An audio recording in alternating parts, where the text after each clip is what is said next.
Alhamdulillahirabbil alamin wassalatu wassalamu ala asrofil anbiya'i wal mursalin wa ala alihi wa ashabihi rasulillahi ajmain. Asyhadu an la ilaha illallah wa asyhadu anna Muhammadan abduhu wa rasuluh la nabiyya ba'da, amma ba'd. Yang terhormat Ibu Kepala Sekolah SD Negeri 27 Jepak, yang terhormat Bapak dan Ibu Majelis Guru, puji dan syukur marilah kita ucapkan kehadirat Allah Subhanahu wa taala dengan salat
selanjutnya nyanyi Indonesia Raya.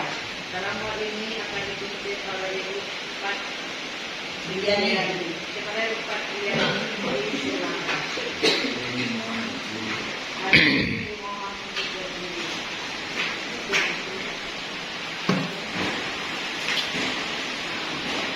Hiduplah Indonesia. 1, 2, 3, 4. Indonesia tanah airku, tanah tumpah darahku. Di sanalah aku berhias.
Indonesia Raya, merdeka, merdeka, hiduplah Indonesia Raya.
Budaya positif ini yang telah kami pelajari di waktu 2014 di Salon Guru Bergerak Kelas. Jadi sebelum kami yang ada di Kabupaten Solo maupun di seluruh Indonesia mengadakan ini, itu membagi praktik baik bersama rekan-rekan di sekolah. Selanjutnya nanti hal ini akan kami sampaikan di PSN, juga akan kami bagikan serta kami laporkan ke BDP Balai Bergerak di Provinsi. Jadi kegiatan ini mudah-mudahan bermanfaat untuk kami sendiri yang menyampaikan dan untuk kita semua, dan dapat kita laksanakan sekolah kita untuk kemajuan sekolah kita katanya. Bapak dan Ibu semuanya, sebenarnya kami di modul 1 ini ada materinya itu pertama disiplin positif dan nilai-nilai kebajikan universal.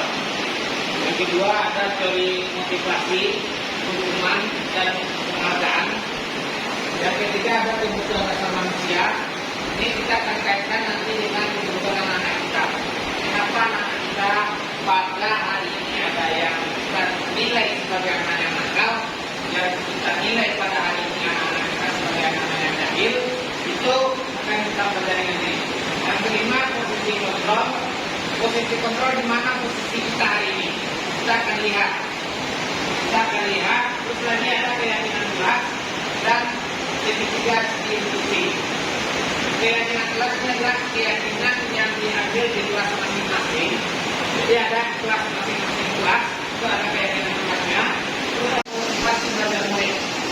Nah, inilah jaga pertanyaan kita pada hari ini.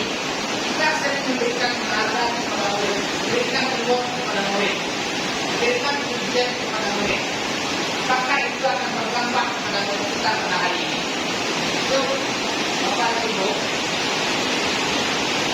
Ini disiplin positif. Bagaimana disiplin itu sebenarnya? Kalian belum artinya, ya, kata disiplin itu berasal dari kata disiplina, yang artinya belajar. Jadi disiplin yang kita maknai selama ini adalah aturan. Sebenarnya kata disiplin ini adalah kita belajar. Disiplin positif adalah proses pembelajaran. Merupakan suatu pendekatan mendidik anak untuk melakukan kontrol diri. Sebenarnya artinya itu bukan itu. Disiplin adalah pembelajaran.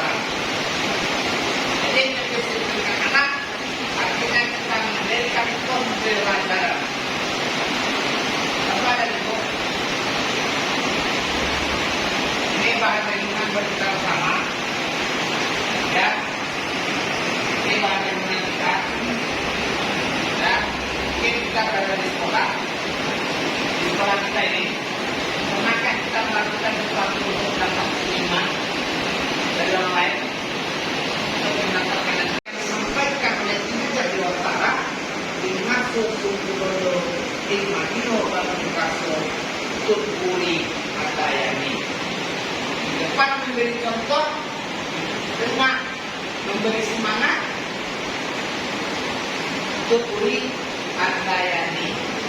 Jadi ini kita, posisi kita di mana hari ini? Sebagai bahan renungan buat kita bersama, sebagai bahan refleksi buat kita bersama, di mana posisi kita hari ini? Apakah kita hanya ingin ditegur, atau karena kita ingin mendapat penghargaan seperti yang dilakukan oleh orang lain di tempat lain, karena dia sering datang diberilah penghargaan, diberilah reward. Ibu ini datang pagi, bapak ini datangnya sesuai dengan ketentuan. Apakah kita datang tiba dengan kita ini, atau kita yang memakai waktu? Kitanya yang memakai waktu. Kemarin ini positif, ya, mendisiplinkan murid tanpa ancaman. Ini sebagai bahan bagi kita ini, artinya kita bukan membiarkan anak melakukan apa yang mereka suka, apa yang mereka mau. Bukan tidak ada disiplinnya. Yang kedua, kita bukan mengukur dengan mengukur atau membentar. Mana kita hari ini? Kita membantu anak mengembangkan kontrol diri sepanjang waktu. Seperti kita menjadikan kebebasan anak untuk mengontrol dirinya sendiri. Keempat, mengajari murid bagaimana membuat keputusan yang baik. Keputusan yang dia inginkan. Mengajarkan sikap respek anak terhadap perasaan orang lain. Ketika kita memberikan sesuatu restitusi kepada anak, kita akan lihat bagaimana respek anak kita terhadap berlakunya kepada orang lain. Berapa lagi Bu? Ini bahan bacaan bagi kita. Ini namanya identitas gagal, ada identitas sukses. Bagaimana yang dikatakan gagal? Ini hukuman. Kalau anak diberi hukuman, yang pertama, ada anak menyembunyikan kesalahan. Disembunyikan kesalahannya. Dia berbuat salah tapi dia sembunyikan. Karena dia takut karena akan diberi hukuman. Takut dia. Yang kedua, kita 100 kali di dalam kalimat saya tidak akan terlambat lagi. Saya akan mengerjakan PR. Saya akan mengerjakan PR. Saya akan mengerjakan PR. Itu hukuman. Itu hukuman. Kan kita sering melihat anak kita, mungkin kami pernah juga melakukan itu. Ya, ketika anak kita tidak mengerjakan PR, kita menyuruh anak kita tinggal kelas. Itu adalah hukuman. Akibatnya anak kita tidak bisa menyelesaikan masalahnya sendiri dalam kelas, tapi dia menyelesaikan masalahnya di luar. Sering kita memberikan penghargaan atau hadiah. Ini sering kita lakukan, termasuk saya sendiri. Ada pengaruhnya, ada pengaruh jangka panjang dan jangka pendeknya. Penghargaan efektif jika kita menginginkan seseorang atau murid kita itu melakukan sesuatu yang kita inginkan. Contohnya pada hari ini adalah ketika anak kita mengumpulkan tugas tepat waktu, diberi pena, penghargaan atau hadiah. Yang kedua itu jangka pendek. Besoknya lagi, akibat yang ditimbulkan itu adalah besoknya lagi karena kita tidak menyediakan pena untuk sebagai hadiah, anak tidak mengerjakan PR lagi. Yang kedua, kita menggunakan ketika anak yang satu diberi penghargaan karena dia rajin, karena anak yang kurang rajin dia tidak mendapat penghargaan, dia akan kecewa.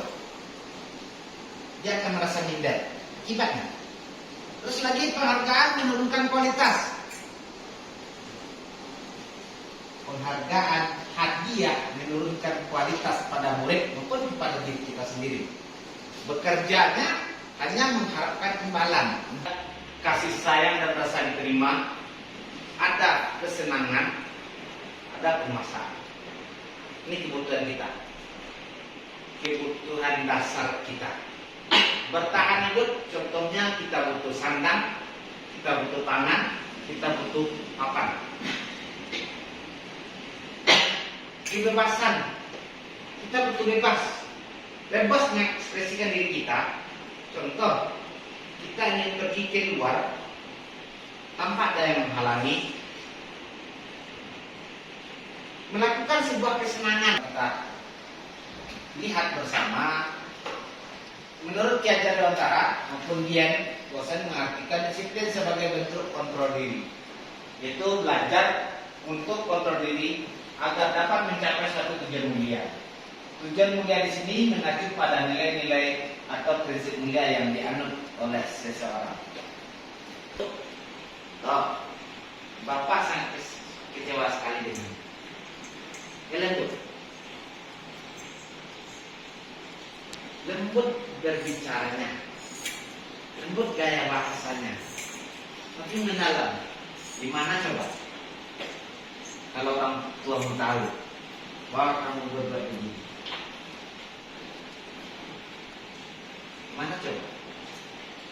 Nada kita seorang lembut, seolah-olah bersahabat, tapi sampai nanti anak-anak merasa bersalah.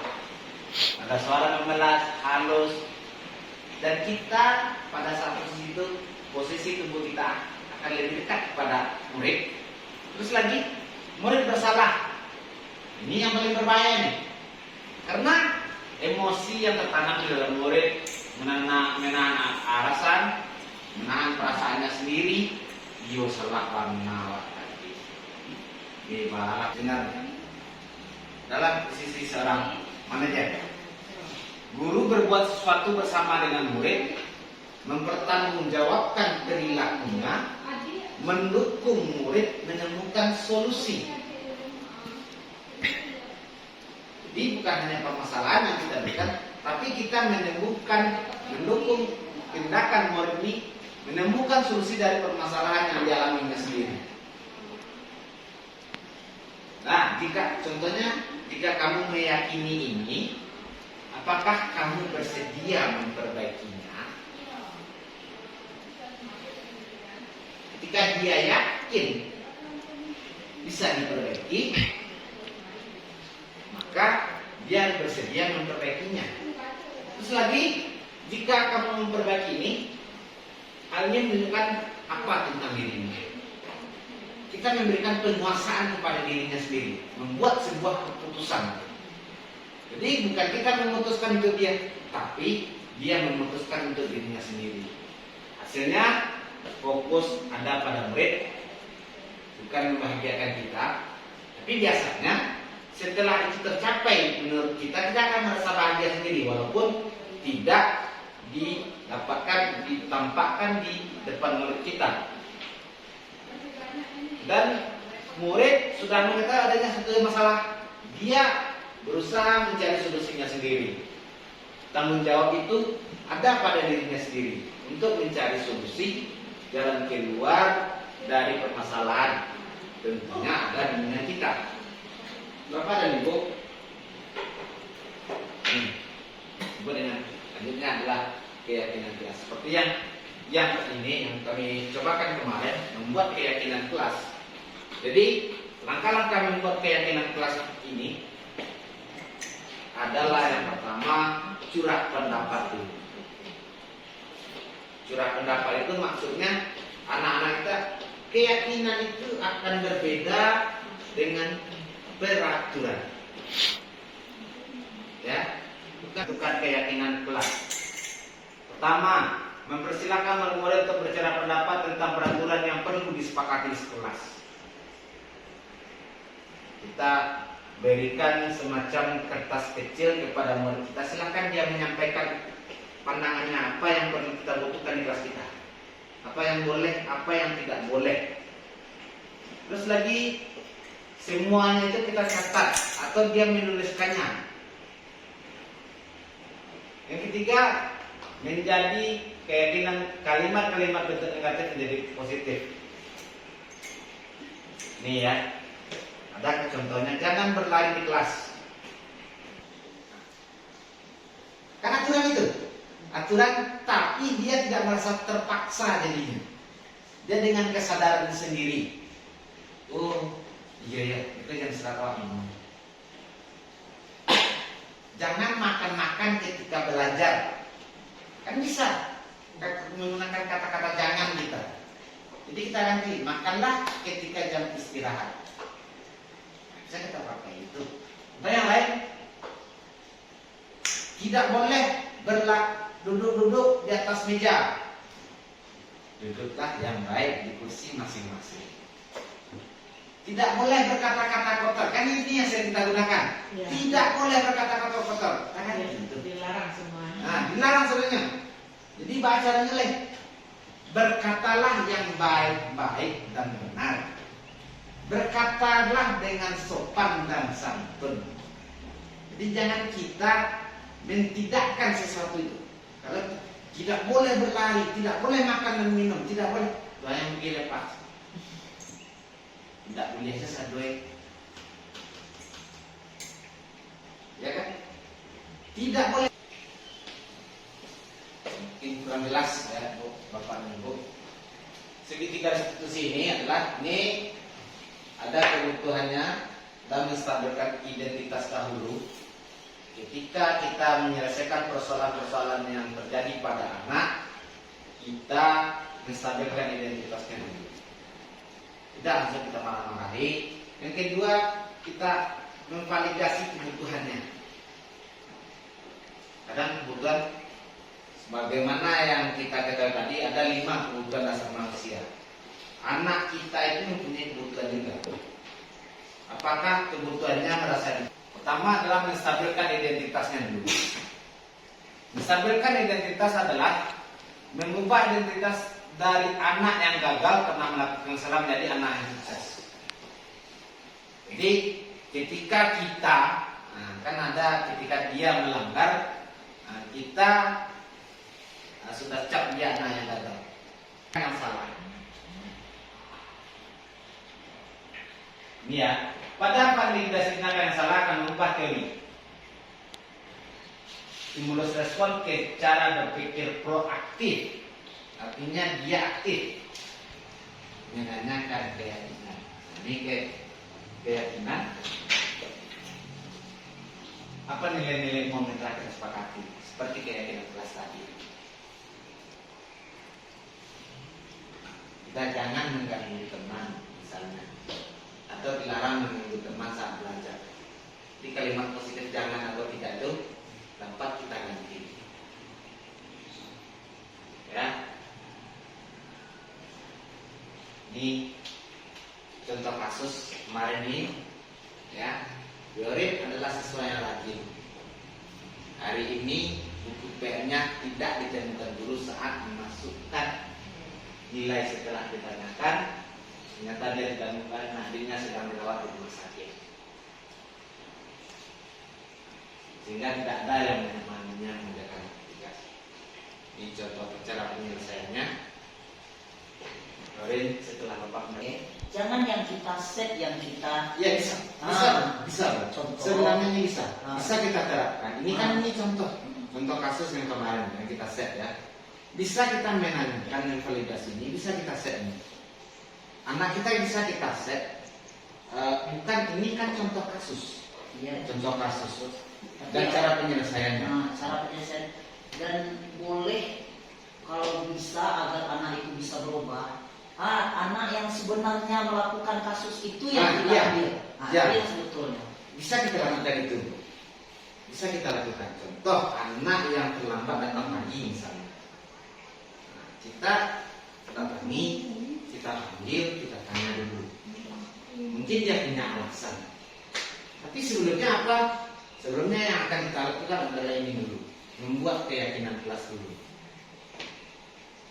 Jadi kita ada pijakan dasar kita menanya anak kita untuk merestitusi anak kita, menyelesaikan masalah anak kita. Boleh, itu sangat luar biasa kalau kita laksanakan dan akan berdampak sangat luar biasa pada hari ini. Mudah-mudahan sekolah kita ini memang sekolah impian bagi anak-anak kita. Sekolah kita sebagai guru adalah guru yang dirindukan oleh anak-anak kita. Iyo senang sekolah ibu yelo ada berang-berang kawan. Apa tuh yelo? Ada juga kadang-kadang waktu jadi kawan. Mudah-mudahan ini kita bisa laksanakan bersama.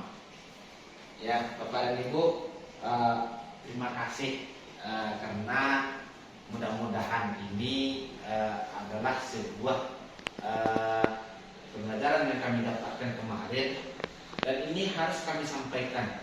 Wajib rasanya kalau tidak kami sampaikan hari ini merasa berdosa pula kami rasanya, karena sudah menjadi amanah untuk kami, dan ini kalau bisa kita laksanakan secara bersama-sama dengan cara perlahan-lahan. Jadi jangan nanti kita menganggap ini ada, kita laksanakan secara terpaksa, maka hasilnya juga tidak bagus. Tapi mudah-mudahan nantinya ini kita bisa terapkan di sekolah kita dengan berjalannya waktu. Mudah-mudahan ini bisa kita laksanakan. Tapi apa yang langkah-langkah yang harus kita laksanakan dahulu adalah membuat keyakinan kelas. Jadi dasar kita menyelesaikan persoalan anak kita hari ini adalah dengan keyakinan kelas. Dengan keyakinan kelas yang telah disepakati bersama, yang telah ditandatangani bersama. Jadi Bapak dan Ibu, mungkin pertanyaan silakan Bapak dan Ibu. Yo. Terima kasih Pak Man dari penyampaian materi tadi. Mudah-mudahan apa yang telah disampaikan bisa menjadi pedoman, kemudian bisa kita laksanakan apa yang telah Bapak sampaikan. Mungkin yang Bapak sampaikan tadi ada kita lakukan yang tidak sesuai. Nah, jadi dengan ada member ini kita ubah, contoh tadi kata-kata dilarang tidak boleh. Nah, mungkin Pak Man sudah mendapat materi dari kegiatan CIP. Nah, ini adalah salah satu keuntungannya, sementara yang kami bersuara sendiri masih memakai kata-kata jangan, tidak. Itu yang kami dapat. Tapi kalau memang sudah ada ini kan sudah namanya ada dasarnya bagaimana kita sebaiknya membuat suatu keyakinan kelas, dilarang, tidak boleh pakai kata itu. Jadi Pak Man sudah mendapatkannya dari BPP atau modulnya, sementara kami khusus yang kami pribadi belum mendapatkannya. Dan pada saat ini terima kasih, sangat bermanfaat bagi kami. Mudah-mudahan dan kita semua kita ikuti apa yang telah disampaikan oleh Pak Man. Mudah-mudahan siswa kita nyaman dan mereka tidak merasa mendapat hukuman atau tekanan. Terima kasih Bu. Mudah-mudahan Bapak ini bisa kita terapkan bersama. Mudah-mudahan bisa kita terapkan bersama. Kalau ada nantinya persoalan-persoalan kita hadapi bersama. Karena keyakinan kelas ini yang pertama yang menyelesaikan adalah guru kelas masing-masing dahulunya. Lalu setelah tidak selesaikan dibawa ke forum yang lebih besar, yaitu majelis guru, ruang majelis guru. Kalau tidak selesai juga baru ke kelas sekolah, baru ke tingkat lebih atas untuk menyelesaikan sebuah persoalan. Jadi mudah-mudahan ini kita bisa terapkan apa yang telah disepakati oleh anak-anak kita pada hari ini. Misalnya dia tidak menyelesaikan tugas tepat waktu, misalnya tidak boleh terlambat mengumpulkan tugas. Kita menyelesaikan tugas tepat waktu. Jadi jadi ketika dia tidak membuat PR misalnya, kita bisa nanya, kita kan sudah membuat keyakinan apa itu keyakinan kelas yang telah menyelesaikan tugas tepat waktu. Lalu apa solusinya dari masalah ini? Besoknya saya akan menyelesaikan ini Pak dengan tepat waktu. Mungkin jawaban anak-anak bisa kita bisa dalam berpikir positif kita yang bisa kita terapkan, ini kita bisa selesaikan. Baik, Bapak dan Ibu, terima kasih atas waktu yang diberikan. Mungkin telah lama kami berbicara tadi, karena banyaknya kami berbicara tentu banyak salah. Kami terima kasih atas waktunya untuk hari ini. Kalau ada saya salah menyampaikan materi kehormatan tentang budaya positif di sekolah ini, saya mohon maaf. Saya tutup dengan Assalamualaikum warahmatullahi wabarakatuh. Memberikan hadirnya kepada kita bersama. Semoga apa yang beliau sampaikan itu dapat kita ambil hikmahnya, manfaatnya, dan dikembangkan di dalam sekolah maupun kelas. Kami sebagai pembawa acara lebih kurang mohon maaf. Wabillahi taufiq wal hidayah. Assalamualaikum warahmatullahi wabarakatuh.